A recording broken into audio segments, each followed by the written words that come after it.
Open AI CEO சாம் Altman வந்து நேற்று ஒரு ட்வீட் போட்டிருக்காரு. இந்த மாதிரி இந்தியாவில் நாங்கள் புது ஆஃபீஸ் ஸ்டார்ட் பண்ண போகிறோம். அது விஷயமா வந்து நான் செப்டம்பரில் இந்தியா வரேன் அப்படின்னு.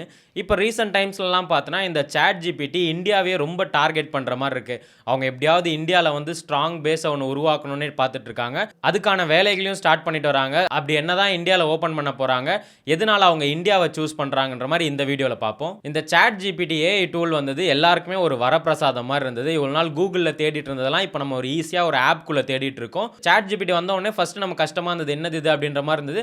அதுக்கப்புறம் வந்து இப்போ நம்ம டெய்லி லைஃப்பில் ஒன்று ஆயிடுச்சு. இப்போ நம்மளே ஏதாவது கண்டென்ட் தேடினா கூட டக்குன்னு சாட் ஜிபிடியில் போட்டால் அதுவே இந்த மாதிரிலாம் பேசுங்க, ஹெட்டிங் இந்த மாதிரி கொடுங்க அப்படின்ற மாதிரி நமக்கு நிறைய சஜஷன்லாம் பண்ணுது. அதுலேயுமே பார்த்தோன்னா ஃபஸ்ட்டு ஃப்ரீ வெர்ஷன்ஸ்லாம் கொடுத்தாங்க. ஃப்ரீ வெர்ஷன்ஸ் யூஸ் பண்ணும்போது ரொம்ப நல்லா இருந்தது, நல்லா இருக்கே இது அப்படின்ற மாதிரி இருந்தது. டக்குன்னு பார்த்தோன்னா அவங்க கொஞ்சம் ப்ரீமியம்லாம் ரிலீஸ் பண்ணாங்க. ரெகுலராக எல்லா ஆப்ஸ்க்கும் அப்படி தான் இருக்கும். ஸ்டார்டிங்கில் ஃப்ரீயாக கொடுப்பாங்க, நல்லாயிருக்கும் யூஸ் பண்ண. அப்புறமா கொஞ்சம் ப்ரீமியம் போது நம்ம அப்படியே பேக் அடிச்சிருவோம். ஆனால் இதுலையுமே பார்த்தோன்னா நிறைய பேர் வந்து ப்ரீமியம் யூஸ் பண்ண மாட்டாங்க. ஏன்னா இந்தியாவில் அது காஸ்ட் பார்த்தோன்னா 2000 கிட்ட இருக்குது. பர் மந்த் 2000 கொடுத்தோன்னா நமக்கு வந்து அதில் நிறைய பெனிஃபிட்ஸ் இருக்குது அப்படின்ற மாதிரி இருக்கும்.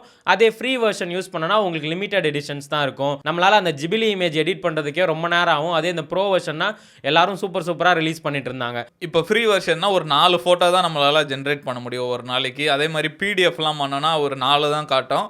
அதுக்கப்புறம் வந்து டெக்ஸ்ட்டாக தான் கொடுக்கும். இது நம்ம ப்ரீமியம்னா அன்லிமிட்டடாக வரும். ஆனால் நம்மளுக்கு ஃப்ரீயே வந்து தாராளம் தான் நினைக்கிறேன். தான் சாம் ஆல்ட்மேன் பார்த்துருப்பாருன்னா, இவனுங்க ஃப்ரீயே யூஸ் பண்ணிட்டு இருக்கானுங்க, நம்ம பக்கமே வரமாட்டேங்கிறானுங்களே, இதுக்கு ஏதாவது ஒரு முடிவு பண்ணும் அப்படின்ற மாதிரி நேற்று சாம் ஆல்ட்மேன் ஒரு ட்வீட் ஒன்று போட்டிருந்தாரு. இந்தியாவில் ஃபர்ஸ்ட் ஆஃபீஸ் ஒன்று ஓப்பன் பண்ண போகிறோம், அதுக்கான வேலைகள் நடந்துட்டு இருக்கு. நான் செப்டம்பர் மந்தில் வந்து இந்தியாவை விசிட் பண்ணுவேன். இந்தியாவை செலக்ட் பண்ணதுக்கு ரீசனும் பார்த்தோன்னா லாஸ்ட் இயரை விட இந்த வருஷம் 4 டைம்ஸ் வந்து எக்ஸ்ட்ரா யூசர்ஸ் வந்திருக்காங்க. அது மட்டும் இல்லாமல் சைனாக்கு அப்புறம் இந்தியா தான் பார்த்தோன்னா world largest internet and smartphone மார்க்கெட்லாம் இந்தியாவில் தான் அதிகமாக இருக்குது.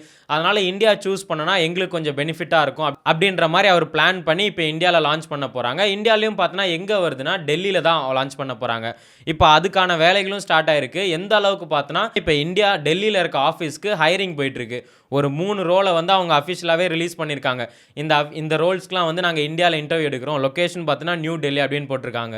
எந்த மாதிரி ரோல்ஸ் பார்த்தோன்னா account director digital natives, account director large enterprises, account director strategics. இப்போ இந்த 3 ரோலுக்கு பார்த்தோன்னா சாட் ஜிபிடியில் ஆள் எடுக்கிறாங்க. அதுவும் இந்தியா லொக்கேஷன் எடுக்கிறாங்க. ஸோ யாராவது இன்ட்ரெஸ்ட் இருந்தனா அப்ளை பண்ணி சாட் ஜிபிடியில் வேலை வாங்கிக்கோங்க. இதுதான் ஃபர்ஸ்ட் டைம் ஏஷியாவில் இந்த ஓப்பன் ஏஐ ஆஃபீஸ் ஓப்பன் பண்ணுறாங்கன்னா இது ஃபர்ஸ்ட் டைம் கிடையாது. இதுக்கு முன்னாடியே பார்த்தோன்னா சிங்கப்பூர், ஜப்பான், சவுத் கொரியாலாம் ஆஃபீஸ் ஓப்பன் பண்ணிட்டாங்க. இப்போ அவங்க மெயினாக டார்கெட் பண்ணுறதே இந்தியா தான். ஏன்னா இந்தியாவில் பார்த்தோன்னா அவங்க சொன்ன மாதிரி ஏஐ யூசர்ஸ் அதிகமாக இருக்கும். இப்போ நிறைய பேர் பார்த்தோன்னா ஏஐ வந்து யூஸ் பண்ணிட்டு இருக்காங்க. அது மட்டும் இல்லாமல் இந்தியன் கவர்மெண்ட்டுமே சப்போர்ட் பண்ணுது. இப்போ இந்தியா ஏஐ மிஷன் கூட வந்து ஓப்பன் ஏஐ வந்து டை அப் பண்ணி சில ப்ராஜெக்ட்ஸ்லாம் பண்ணிட்டு இருக்கோம். அதனால் இந்தியா கவர்மெண்ட்டுமே எங்களுக்கு ஹெல்ப் பண்ணுது. அதனாலே நாங்கள் வந்து இந்தியாவில் ஆஃபீஸ் ஓப்பன் பண்ணுறோம் அப்படின்ற மாதிரி சொல்லிட்டு இருக்காரு. அது மட்டும் இல்லாமல் அவர் இந்தியன்ஸ் கூட ரொம்ப கனெக்டாகவும் இருக்காரு. இப்போ ரீசெண்டாக பார்த்தோன்னா ஏஆர் ரஹ்மான் கூட மீட் பண்ணியிருந்தாரு. அவங்க 2 பேரும் கொலாபரேஷன் பண்ணி ஒரு ஏஐல மியூசிக் பேண்ட் ரெடி பண்ண போகிறோம் அப்படின்ற மாதிரி அவங்களுக்குள்ள ஒரு டாக்ஸ் இருக்குது. அவர் வந்து அவங்க பையனை மீட் பண்ணுறாங்க அப்படின்ற மாதிரி இவர் வந்து டார்கெட்டாக இந்தியாவே பண்ணிட்டு இருக்க மாதிரி இருக்குது. நம்ம இந்தியாவுக்கு இருக்க ப்ளஸ் பாயிண்டே நம்மளோட பாப்புலேஷன் தான். அதை வச்சு தான் நம்மளை யாருமே எதுவுமே பண்ண முடியாது. ஆனால் பெரிய ட்ரம்ப்பாக இருந்தாலும் சரி, என்னதான் டேரிஃப்லாம் போட்டாலும் கண்டிப்பாக இறங்கி வந்து தான் ஆகணும். ஏன்னா இது மிகப்பெரிய மார்க்கெட்டு. சைனாக்கு அடுத்து பெரிய மார்க்கெட்டு வந்து இதுதான். எல்லாருமே இந்த இந்தியன் மார்க்கெட்டை பிடிக்கணும்னு தான் பார்க்குறாங்க. இந்த ஏஐன்னு மட்டும் இல்லை, வேறு எதாக இருந்தாலும் சரி, யூடியூப்பாக இருந்தாலும் சரி, செலிபிரிட்டிஸாக இருந்தாலும் சரி, சினிமாவாக இருந்தாலும் சரி, எல்லாருமே இந்தியா இது பண்ணோம் அப்படின்னு தான் பார்ப்பாங்க. இந்தியா, சைனா அதெல்லாம் முக்கியமாக கான்சன்ட்ரேட் பண்ணுவாங்க. இந்த பாப்புலேஷன் பற்றிலாம் பார்க்கும்போது ரீசெண்டாக ஒரு நியூஸ் பார்த்தேன். இந்த மாதிரி ஆப்பிரிக்கா வந்து எங்களை ஏமாற்றிட்டாங்க அப்படின்ற மாதிரி ஒரு குற்றச்சாட்டு வச்சுருக்காங்க. என்னென்னா நம்ம மேப்பில் பார்க்குற இப்போ ஆப்பிரிக்கா சைஸ் வந்து அதோட ஒரிஜினல் சைஸ் கிடையாதான். இப்போ நம்ம மேப்பு பார்த்தோன்னா இப்போ ஆப்பிரிக்காவும் அமெரிக்காவும் ஒரே ஈக்குவல் சைஸ் மாதிரி இருக்கும். ஆனால் அமெரிக்காவே ஆப்பிரிக்காக்குள்ளே வைக்கலாம். அவ்வளோ பெரிய காண்டினென்ட் ஆப்பிரிக்கா. அது வந்து மேப்பு ஃபுல்லாக தெரியணுன்றக்காக அது சுருக்கி சின்னதாக வச்சுட்டாங்க. இத்தனை வருஷமாக எங்களை ஏமாற்றி வச்சுட்டாங்க அப்படின்ற மாதிரி ஆப்பிரிக்கன்ஸ்லாம் இப்போ கிளம்பி வந்துக்கிட்டு இருக்காங்க.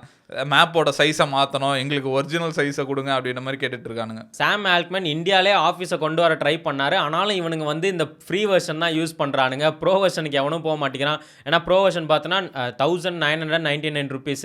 அது எவனுமே வாங்க மாட்டேங்கிறான். எல்லாம் ஃப்ரீ வெர்ஷன்லேயே பண்ணிட்டு இருக்கான்றதுக்காக இவங்களை எப்படியாவது இந்த ப்ரீமியம் யூசர்ஸில் கொண்டு வரணுன்றதுக்காகவே பார்த்தோன்னா இந்தியாவுக்கு மட்டும் ஒரு புது சப்ஸ்கிரிப்ஷன் பிளான் கொண்டு வந்திருக்காரு. சாட் ஜிபிடி கோன்னு. முன்னாடி பார்த்தோன்னா ஃப்ரீ இருந்தது, ப்ரோ இருந்தது. இப்போ அதுக்கு நடுவில் சாட் ஜிபிடி கோன் கொண்டு வந்திருக்காரு. அது பார்த்தோன்னா மந்த்லி 399 தான். 2000லேருந்து அப்படியே குறைஞ்சு 400க்கு வந்திருக்காங்க. சரி 400 வச்சாச்சு வந்து தொலைங்கடா. ஏன்னா ஆல்ரெடி இப்போ இந்த 400 நமக்கு பெரிய விஷயமா தெரிய மாட்டேங்குது. ஏன்னா இப்போ நம்ம ஃபோன் ரீசார்ஜ்னு எடுத்தாலே மினிமம் 399 தான் போடுற மாதிரி இருக்கு. சரி அப்படியாச்சும் சாட் ஜிபிடி யூஸ் பண்ணுங்கன்னு இவர் 399க்கு ஒரு பிளான் கொண்டு வந்திருக்காரு. அது பார்த்தோன்னா எக்ஸ்க்ளூசிவ் இந்தியன்ஸ்க்கு மட்டும்தான். அதில் என்ன பெனிஃபிட்ஸ்லாம் இருக்குன்னு பார்த்தோன்னா அது என்னன்னா நார்மலாக இந்த ஃப்ரீக்கும் ப்ரோக்கும் நடுவில் ஒரு வெர்ஷன். ஸோ ஃப்ரீல வந்து நமக்கு சிலதெல்லாம் லிமிட்டடாக இருக்கும். அது ஒரு படி வந்து இங்கே கொஞ்சம் அதிகமாக இருக்குது. ஃப்ரீல பார்த்தோன்னா நமக்கு லிமிட்டடாக இருந்து இதில் பார்த்தோன்னா ஃப்ரீயை விட ஒரு 10 டைம்ஸ் எக்ஸ்ட்ராவாக இருக்கும். ப்ரோவில் பார்த்தோன்னா நமக்கு அன்லிமிட்டடாக இருக்கும். அதே மாதிரி இமேஜஸ்லாம் பார்த்தோன்னா ஃப்ரீல வந்து நமக்கு பேசிக்காக இருக்கும். இதில் கொஞ்சம் மோர் இமேஜஸ் மாதிரி வரும். ப்ரோவில் பார்த்தோன்னா அன்லிமிட்டடாக இமேஜஸ்லாம் ஜென்ரேட் பண்ணிக்கலாம் அப்படின்ற மாதிரி சொல்கிறாங்க. ஃபைல் அப்லோட்ஸ்லாம் பார்த்தோன்னா நமக்கு ஃப்ரீல பண்ண முடியாது. அதே கோல பார்த்தோன்னா அன்லிமிட்டடாக, ப்ரோலையுமே அன்லிமிட்டட் கொடுக்குறாங்க. அதுக்கப்புறம் மெமரி தான் முக்கியமானது. இந்த ஃப்ரீல பார்த்தோன்னா சில டைம்ஸ்லாம் நம்ம யூஸ் பண்ணும்போது இந்த மாதிரி மெமரி ஃபுல்னு வந்து எரர் மாதிரி காட்டும். ஆனால் இந்த கோல பார்த்தோன்னா நமக்கு அன்லிமிட்டட் மெமரி கொடுக்குறாங்க. இந்த சாட் ஜிபிடி கோவே இவங்க மெயினாக எதுக்கு கொண்டு வந்திருக்காங்கன்னா இந்த காலேஜ் ஸ்டூடெண்ட்ஸ் அப்புறம் இந்த ப்ரொஃபஷனல்ஸ்க்கு தான். அதுக்கப்புறம் நிறைய ஆஃபர்ஸும் இருக்குது. இப்போ நம்ம காலேஜ் ஐடிலாம் வச்சிருந்தா அதுக்கு தனி ஆஃபர்ஸ்லாம் இருக்குது. இப்போ அவங்க மெயினாக டார்கெட் பண்ணதுக்கு ரீசனே வந்து இந்த பெர்ப்ளெக்சிட்டியாக கூட இருக்கலாம். ஏன்னா இப்போ இந்த பெர்ப்ளெக்சிட்டி பார்த்தோன்னா ஏர்டெல் யூசர்ஸ்க்குலாம் சில ஆஃபர் மாதிரி கொடுத்துருக்காங்க. ஒரு சப்ஸ்கிரிப்ஷன் பிளான் மாதிரி ஃப்ரீயாக கொடுத்துருக்காங்க. ஸோ ஓகே எல்லாரும் வந்து யூசர்ஸ்லாம் அங்கே போயிட போகிறாங்கன்றது இப்போ இதை கொண்டு வந்திருக்காங்க. இந்த சாட் ஜிபிடி வந்ததுக்கப்புறம் நிறைய பெனிஃபிட்ஸ் வந்திருக்கு. நிறைய கிரியேட்டர்ஸ்க்குலாம் என்ன மாதிரி கண்டென்ட் போடணும் அப்படின்னு வந்திருக்கு. அதை விட முக்கியமானது பார்த்தோன்னா ஒருத்தர் சாட் ஜிபிடி யூஸ் பண்ணியே 6 மாதத்தில் 27 கிலோ குறைச்சிருக்காரு. அவர் வந்து சொல்லியிருக்காரு நான் வந்து சாட் ஜிபிடி மட்டும்தான் யூஸ் பண்ணி வெயிட்டை குறைச்சிருக்கேன். எப்படின்னு கேட்டால் அது வந்து அழகாக கொடுத்துருக்கு. அவருக்கு ஒரு சார்ட் மாதிரி கொடுத்துருக்கு.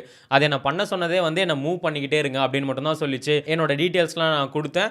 அதுக்கப்புறம் அதுவே ஒரு பேசிக் ஒர்க் அவுட்ஸ்லாம் கொடுத்தது. அதை ஃபாலோ பண்ணியே நான் வெறும் 6 மாதத்தில் 27 கிலோ குறைச்சிருக்கேன் அப்படின்ற மாதிரி சொல்கிறார். அது மட்டும் இல்லாமல் நிறைய மெடிக்கல் கேஸுமே சொல்கிறாங்க. இந்த மாதிரி எனக்கு வந்து ஹார்ட்டில் சின்ன பிளாக்கேஜ்மாக இருந்தது. நான் சாட் ஜிபிடி கேட்டேன். அது வந்து இந்த மாதிரி பிரச்சனைன்னு சொல்லிச்சு.